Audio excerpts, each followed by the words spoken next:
نور کو دعوت دیتا ہوں کہ وہ آئیں اپنے اظہار خیال فرمائیں۔ الرحیم الحمد للہ رب العالمین والصلاة والسلام على اشرف الانبیاء وافضل المرسلین وعلى آلہ وصحبہ اجمعین ومن تبعہم باحسان الى یوم الدین، اما بعد۔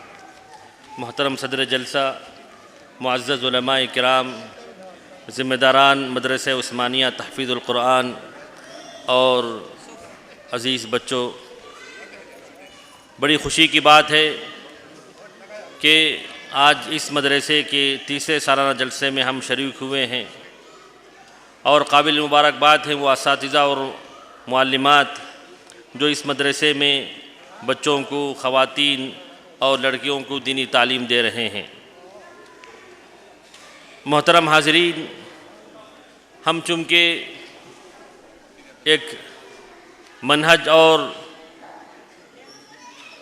ایک موضوع لے کر ہم چلتے ہیں کہ ہمارا منہج قرآن و حدیث اور فہم سلف ہے۔ ہمارا ہر عمل اور ہمارا ہر طریقہ اسی کے مطابق ہونا چاہیے، چاہے ہم بچوں کو قرآن پڑھائیں، عقیدہ پڑھائیں، یا جو بھی ہم پڑھاتے ہیں، ہمارا منہج قرآن و حدیث اور فہم سلف ہونا چاہیے۔ ایسی بہت سی چیزیں جو آج کل دیکھنے میں آ رہی ہیں کہ کچھ عجیب و غریب حرکتیں کر کے کچھ چیزوں کو واضح کرنا، یا کچھ ڈرامے کرنا، یا کچھ دوسری باتیں جو کہ حقیقت میں وسائل دعوت میں سے نہیں ہیں، ان چیزوں کو اپنانا ہمارا یہ شیوا نہیں ہے۔ میں تمام معلمات کو مبارکبادی دوبارہ دیتا ہوں کہ چھوٹے چھوٹے بچوں کو وہ جو قرآن پڑھاتے ہیں، اس کا جو ثواب ہے خود پڑھنے والے حاصل کرتے ہیں، اور جب تک زندگی بھر یہ لوگ قرآن پڑھیں گے وہ سب ثواب ان پڑھانے والوں کو ملتا ہے۔ اللہ کے نبی صلی اللہ علیہ وسلم نے فرمایا، من دعا الی ھدی کان لہ من الاجر مثل اجور من تبعہ، کہ اگر آپ نے کسی بچے کو حروف ہجا سکھا دیا، چھوٹی چھوٹی صورتیں سکھلا دیں، اور زندگی بھر انہی صورتوں کے ذریعے وہ نمازیں پڑھتا ہے، تو جتنی نمازیں وہ پڑھے گا، جتنی مرتبہ ان صورتوں کو وہ پڑھے گا، پورا ثواب اس پڑھانے والے کو ملتا ہے۔ اور یہ انسان کے لیے صدقہ جاریہ ہے۔ اللہ کے نبی صلی اللہ علیہ وسلم نے فرمایا، اذا مات الانسان انقطع عملہ الا من ثلاث، صدقۃ جاریہ او علم ينتفع به، کہ انسان جب وفات پا جاتا ہے تو اس کا عمل رک جاتا ہے، صرف 3 چیزیں رہ جاتی ہیں، جن میں ایک صدقہ جاریہ ہے جو زندگی میں کر گیا ہو، ایسا علم چھوڑ جائے جس سے وہ فائدہ پہنچائے، جس سے لوگ فائدہ اٹھاتے رہیں، او علم ينتفع به۔ تو ان بچوں کو بچپن ہی سے ہم قاعدہ پڑھاتے ہیں، الفاظ قرآن پڑھاتے ہیں، سورتیں یاد کرواتے ہیں، اور یہ بچے جب تک پڑھتے رہیں گے ان کا پورا ثواب پڑھانے والے کو ملتا ہے۔ اور اس کے جو آرگنائزر ہوتے ہیں، جو اس کے منتظمین ہوتے ہیں، ان کے لیے بھی یہ صدقہ جاریہ ہے، کیونکہ وہ اس کا انتظام کرتے ہیں، اس کے لیے معلمین اور معلمات کو یہاں بلا کر پڑھواتے ہیں، تو وہ بھی اس کار خیر میں کسی سے کچھ کم نہیں ہے۔ من دل علی خیر فلہ مثل اجر فاعلہ، کہ جو کوئی انسان کسی خیر کی طرف رہنمائی کرے تو کرنے والا جتنا ثواب پاتا ہے اتنا ہی ثواب وہ بتانے والا بھی پاتا ہے۔ تو بڑی خوشی کی بات ہے کہ یہ جو مدرسہ عثمانیہ لتحفیظ القرآن میں بچوں کو جو قرآن پڑھا جاتا ہے، جس کی وجہ سے نبی کریم صلی اللہ علیہ وسلم فرمایا کہ خیرکم من تعلم القرآن وعلمہ، کہ قرآن پڑھنے والا، پڑھانے والا دونوں معاشرے کا بہترین انسان شمار ہوتا ہے۔ تو اللہ تعالیٰ اس ادارے کو مزید ترقی نصیب کرے، اور اس ادارے کو چلانے والوں کو اللہ تعالیٰ مزید حوصلہ عطا فرمائے۔ چونکہ وقت زیادہ ہو چکا ہے، میں زیادہ گفتگو نہیں کرنا چاہتا۔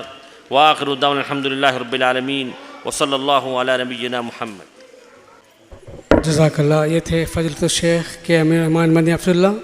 اب اس کے بعد آپ کے سامنے فضیلت الشیخ عبدالوکیل محمدی مدنی حفظ اللہ، ناظم کلیت الحدیث شریف بنگلور کو دعوت دیتا ہوں کہ وہ آئیں اپنے تاثرات پیش کریں۔ السلام علیکم ورحمۃ اللہ وبرکاتہ۔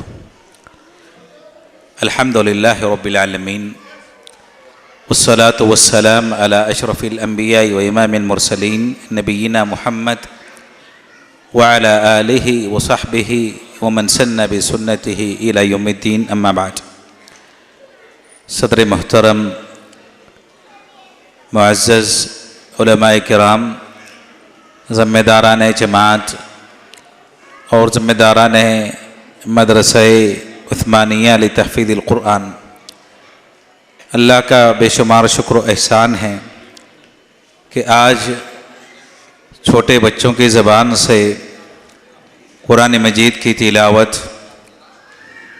نبی علیہ السلام پر درود اور سلام اور توحید کی حقیقت، شرک کی مذمت، معاشرے میں پھیلی ہوئی برائیوں کے تعلق سے بہت کچھ سننے کو ملا. محنت اچھی ہوئی ہے اور ساتھ میں آیات اور احادیث پہ توجہ دی گئی ہے. عنوان سے متعلق مواد بھی کافی فراہم کیا گیا ہے. میں اللہ سے دعا کرتا ہوں کہ اللہ تعالیٰ ان کی کوششوں کو قبول فرمائے اور ان کے میزان حسنات میں شامل فرمائے. اور جو ملاحظات پیش کیے گئے ناظم جماعت کی طرف سے اور شیخ امین الرحمن کی طرف سے، ان کا اگر خیال رکھا جائے تو انشاءاللہ اس ادارے کو 4 چاند لگ جائیں گے. مجھے جو عنوان دیا گیا ہے کہ دین کی نشر و اشاعت میں عورتوں کا کیا کردار ہے، تو میں اس سلسلے میں صرف 2 مثالیں آپ کے سامنے رکھوں گا مختصر سے وقت میں. اللہ کے نبی علیہ السلام نے 2 خواتین کو جنت کی بشارت دی. سب سے پہلی خاتون ام المؤمنین خدیجۃ الکبریٰ رضی اللہ تعالی عنہا.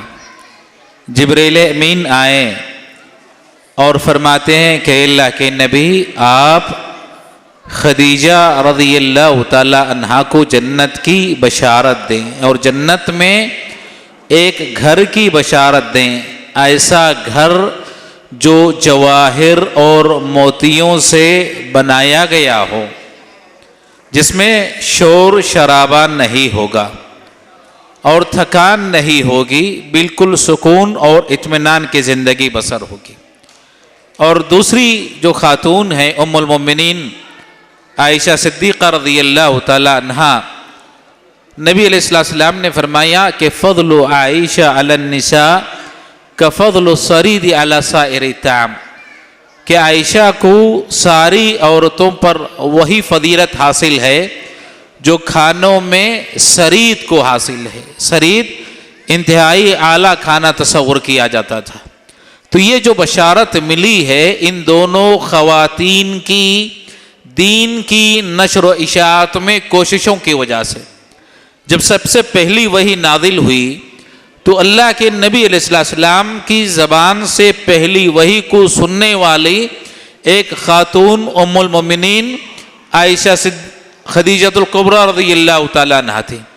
اس کو نہ صرف سنا بلکہ اس کو دوسروں تک پہنچانے کی کوشش کی. نبی علیہ السلام کو لے گئی اپنے چچا زاد بھائی ورقہ ابن نوفل کے پاس. ورقہ ابن نوفل نے نبی علیہ السلام کی زبان سے سنا، نصرانی تھے اور اسی وقت ایمان لے آتے ہیں. تو ورقہ کے ایمان لانے میں، اسلام قبول کرنے میں اگر کسی کا حصہ ہے تو ام المؤمنین خدیجۃ الکبریٰ رضی اللہ تعالیٰ عنہ کا. اور آخری زمانے میں حدیثوں کو یاد کرنے والی، حدیثوں کو روایت کرنے والی اور دین کو آگے تک پہنچانے والی ام المؤمنین عائشہ صدیقہ رضی اللہ تعالیٰ عنہ، اور ان سے حدیثوں کو سیکھنے والی بھی ایک خاتون امرہ بنت عبد الرحمن انصاریہ رحمہ اللہ. بہت ساری صحابیات ہیں، تابعیات ہیں جنہوں نے خود دین کو سیکھا اور آگے تک پہنچایا. انہی ناموں میں امام بخاری رحمہ اللہ کی والدہ ہیں، امام شافعی رحمہ اللہ کی والدہ ہیں، امام احمد ابن حنبل رحمہ اللہ کی والدہ ہیں، شیخ الاسلام ابن تیمیہ رحمہ اللہ کی والدہ ہیں.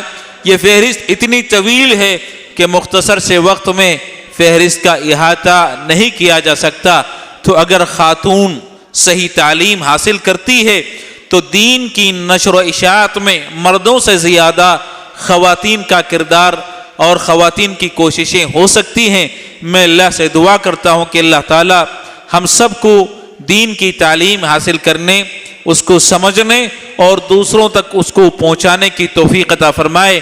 اللہ تعالی ہماری کوششوں کو قبول فرمائے اور حسن عمل اور حسن علم کی اللہ تعالی توفیق عطا فرمائے، آمین۔ وآخر دعوانا الحمد للہ رب العالمین۔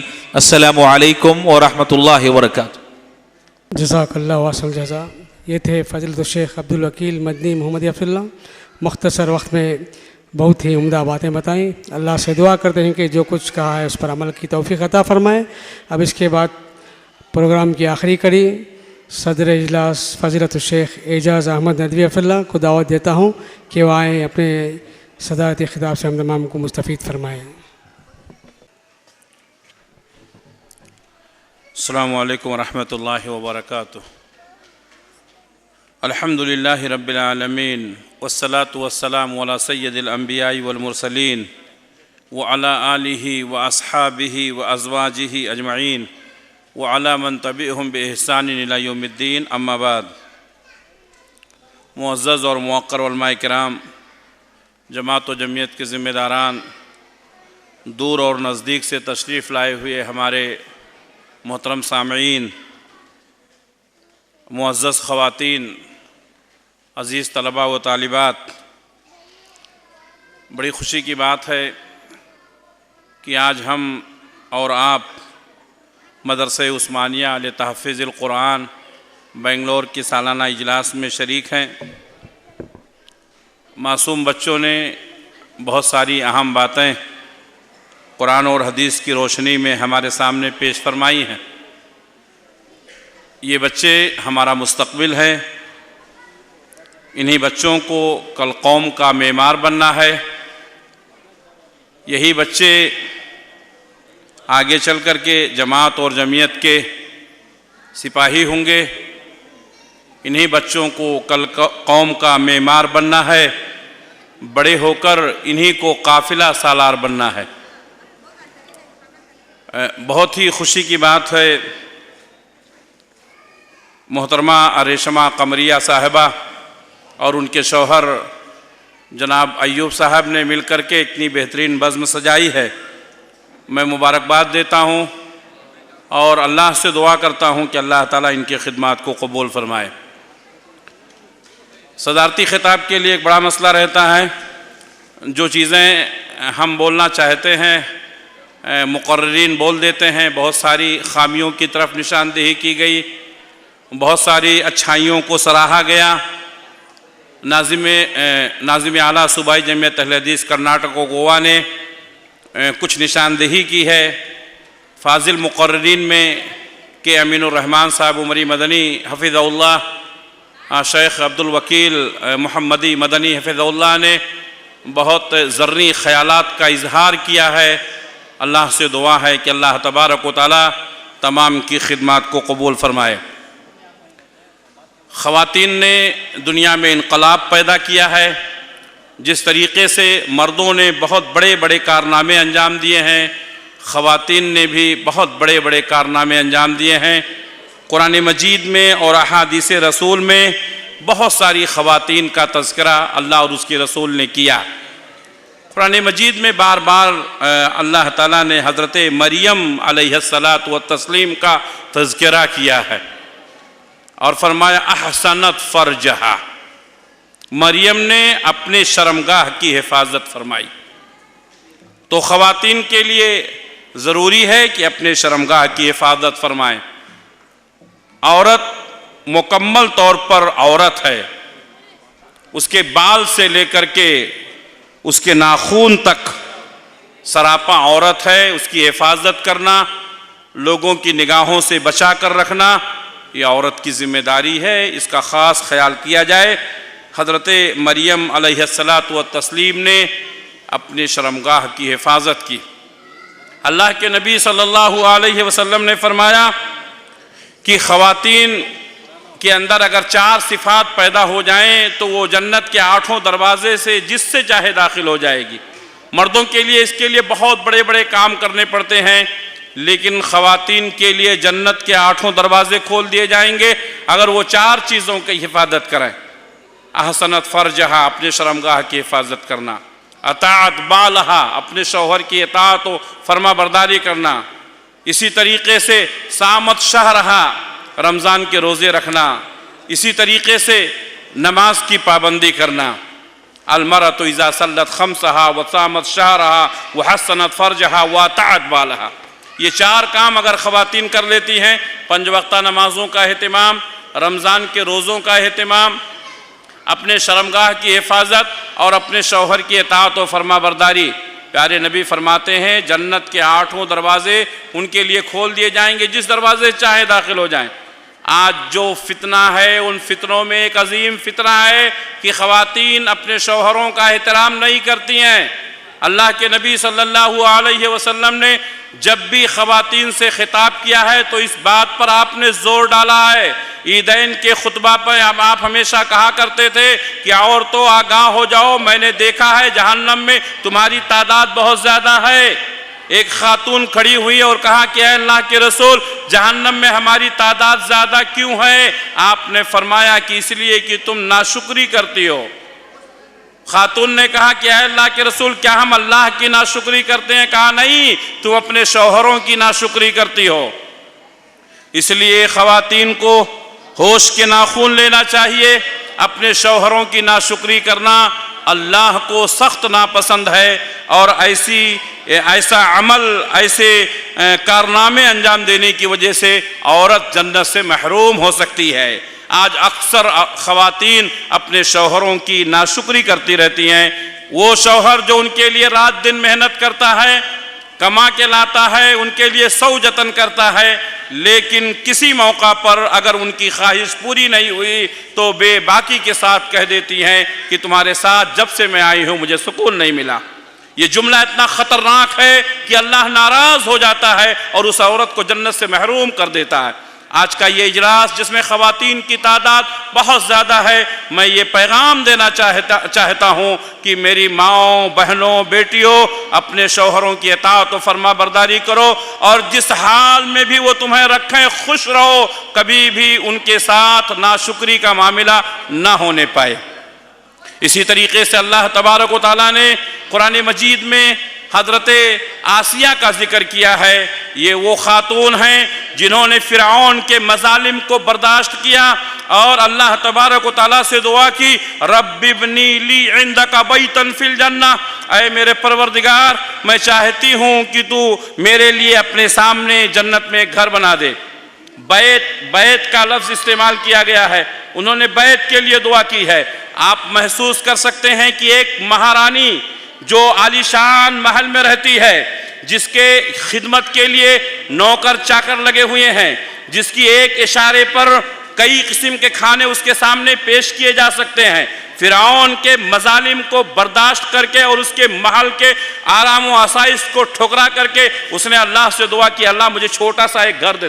بیت چھوٹے گھر کو کہا جاتا ہے۔ رب ابنی لی عندک بیتا فی الجنہ، اے میرے پروردگار میں چاہتی ہوں تو میرے لیے اپنے سامنے جنت میں ایک چھوٹا سا گھر بنا دے۔ وہ فرعون کے ظلم کو برداشت کرتی رہیں، وہ فرعون جو اپنے آپ کو انا ربکم الاعلی کہتا تھا، جو مصر کی سرزمین پر حکومت کرتا تھا، مصر کے لوگوں کو اور بنی اسرائیل کو اپنا غلام بنا لیا تھا، اپنی بیوی پر کنٹرول نہیں کر سکا۔ اگر عورت جفا کش ہو، اگر عورت محنتی ہو، اگر عورت اللہ والی ہو اور اس کے دل میں اللہ اور اس کے رسول کی تعلیمات کا اثر موجود ہو، بڑی سی بڑی طاقتوں سے وہ ٹکرا سکتی ہے، جیسا کہ آسیہ نے مثال بیان کی۔ قرآن میں، حدیث میں بہت ساری خواتین کی مثالیں ہیں۔ وقت اس بات کی اجازت نہیں دیتا ہے کہ میں اپنی گفتگو کو آگے بڑھاؤں۔ میں اللہ سے دعا کرتا ہوں کہ اللہ رب العالمین تمام لوگوں کی خدمات کو قبول فرمائے۔ اور یہ ایک بہترین شجر اور ایک نیا پودا جو ابھی آپ کے سامنے لگا ہوا ہے، جس کی عمر صرف 3 سال ہے،